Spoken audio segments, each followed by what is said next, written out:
Terima kasih Anda masih bersama kami di Editorial Media Indonesia, dan sebelum kita lanjutkan diskusi kita, Bang Elman, kita mau mendengarkan juga pendapat dari pemirsa Metro TV. Saat ini kita sedang terhubung dengan pemirsa Metro TV di Bekasi, Jawa Barat. Ada Pak Ondo. Pak Ondo, selamat pagi. Selamat pagi Bung Leo, selamat pagi Bung Yaman. Selamat pagi Pak Ondo. Silakan Pak, pendapat Anda Pak. Iya.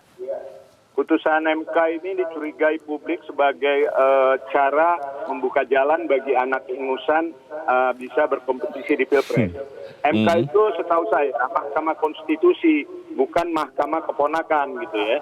Jadi besar harapan saya agar Jimlia Sidiki itu benar-benar melaksanakan tugasnya menjadi mahkamah kehormatan. Yeah. Saya kadang bingung atas ungkapan kita hormati keputusan MK karena mereka hakim-hakim itu wakil Tuhan. Saya pikir ini wakil Tuhan atau wakil lurah ya gitu ya. Makanya sampai harus diperiksa. Yeah. Sebagai rakyat kecil cuma bisa berharap MK jangan sampai rubuh. Periksa itu hakim-hakimnya, tidak tindak yang memutus keanehan-keanehan tersebut. Saya berharap Jimlia Sidiki itu benar-benar tidak terintervensi. Pertanyaan saya, Bung Leo, bila terbukti bahwa ini melanggar etik berat, apakah keputusannya dapat dibatalkan atau tidak? Demikian, terima kasih. Terima kasih Pak Ondo di Bekasi, Jawa Barat untuk pendapat Anda. Selamat pagi Pak. Memang kembali ke pertanyaan Pak Ondo tadi. Kalau kemudian misalnya MK ini memutuskan ada pelanggaran etika dalam pengambilan keputusan soal syarat minimal capres-cawapres, apakah itu bisa membuat putusannya batal? Iya, sebetulnya kan kalau kita kembali kepada tujuan utama, pertama kan mau menyelamatkan MK. Yeah. Kita mau, jadi bangsa ini mau menyelamatkan MK ini dari keterpurukannya kan, akibat daripada uji materi yang kemarin kan. Yeah.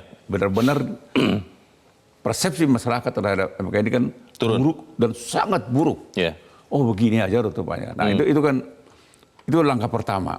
Nah kedua, dampak daripada putusannya kan itu kan tidak hanya jadi untuk membangun kembali marwah, tapi kan putusannya kan mestinya berdampak kan. Berdampak ke tahapan pemilu ini, Pilpres. Pertama dampaknya adalah bisa hakim yang diduga punya konflik kepentingan, melanggar etik itu kan bisa terkena sanksi administratif.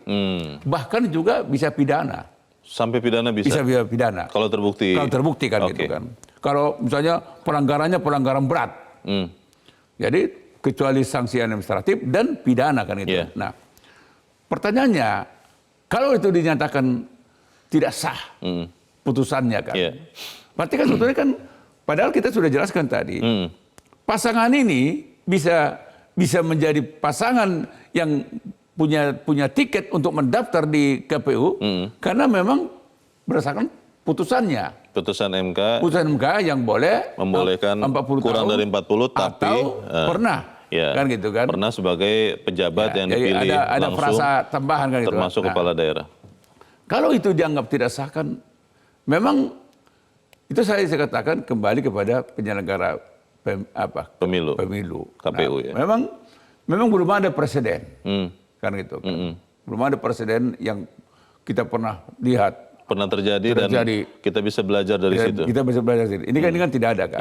Nah makanya kan yang menjadi soal adalah ini kan bisa disengketakan. Ada pihak nanti mungkin di kemudian hari pasca 14 Februari 2024 dia akan mensengketakan kasus ini. Kalau misalnya dia memenangkan, maka akan disengketakan. Dia kalah misalnya kan, dia akan menyengketakan ini.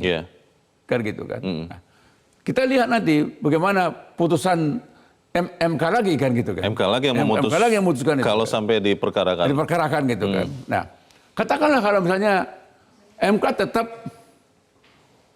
kokoh menyatakan sah kemenangan ini, yang berdasarkan putusan yang tidak sah ini kan. Nah, yang kalau seandainya majelis kehormatan memutus ini kan berandai-andai kita ini bahwa itu tidak melanggar etik.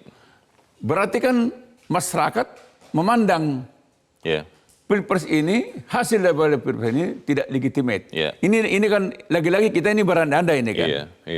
Harapan kita nggak seperti itu. Betul. Tapi andai kata begitu, tidak dipandang tidak legitimate. Yeah. Bung Leo bisa bayangkan bagaimana pemerintahan bekerja selama 5 tahun tidak legitimate. Iya. Apa yang dia sampaikan, apa yang dimaklumatkan di sana kan Iya. tidak didengar. Iya. Pemerintah ke kanan, dia ke kiri. Iya. Pemerintah ke kiri, dia ke kanan. Atau malah sengaja melawan.